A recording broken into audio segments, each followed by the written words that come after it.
him. It was me against the forces that be. This idea of the global environment, the global interconnected life that we all live. I decided to dismiss him. He didn't have the luxury of being a part of my life, not during this time. So I made it through the tour, and by the grace of God, we all did fine from pretty much there on after.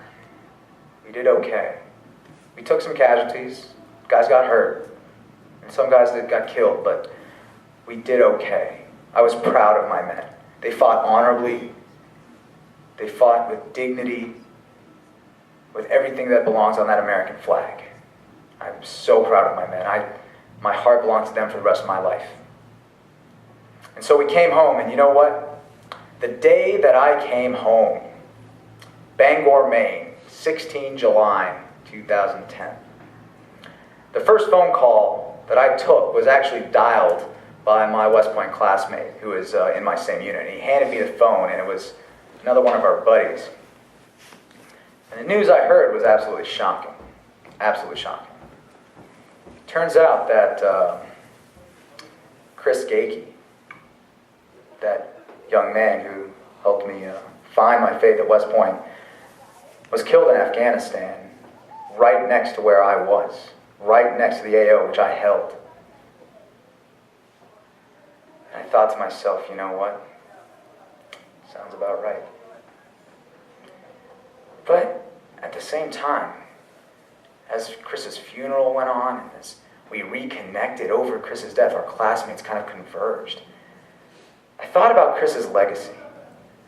I thought about faith and what Chris would have told me. But what would WWC do? What would Chris do if he were in my shoes?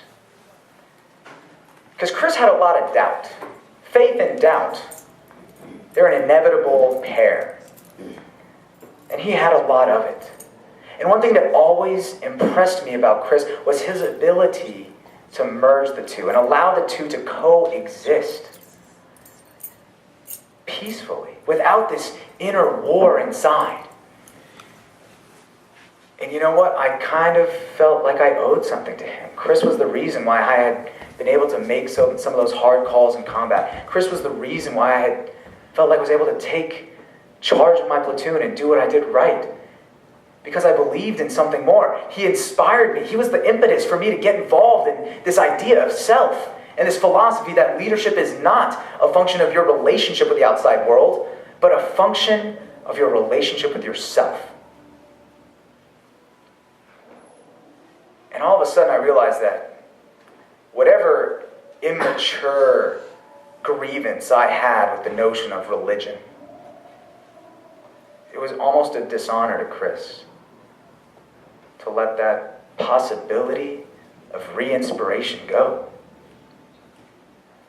So I kind of tried to get back on the horse. And that's about where I am today. I'm not done. I still have lots of doubt.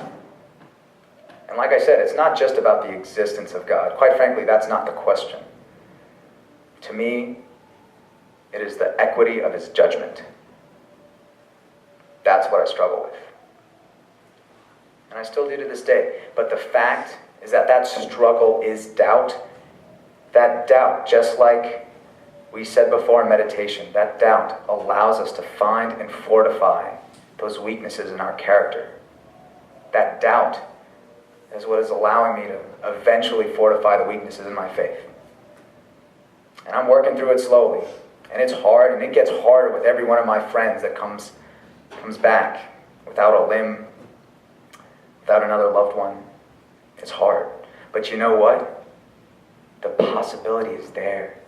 And the possibilities of faith are endless, ladies and gentlemen. I know it's there. I want it so bad. And it takes work, but it's there.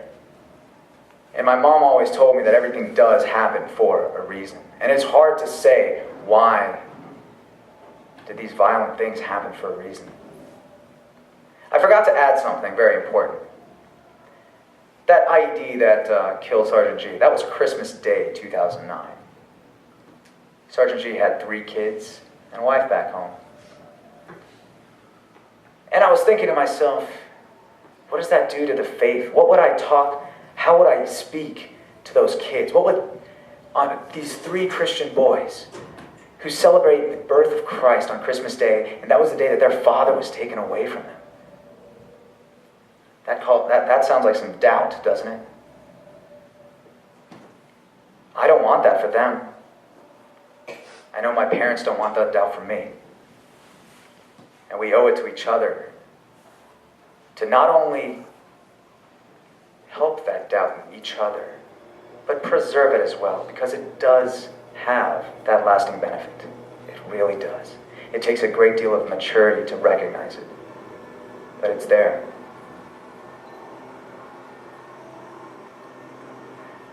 So that's the story. That's combat, that's faith, and that's doubt.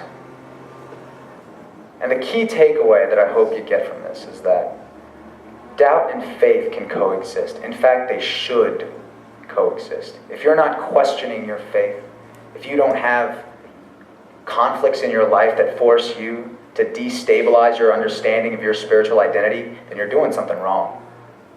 It means you're not taking risks. And so I challenge you not to be scared of those things that will destabilize your faith. Embrace them. Embrace the doubt. Because just like Sergeant G's kids, just like me, they will make you stronger.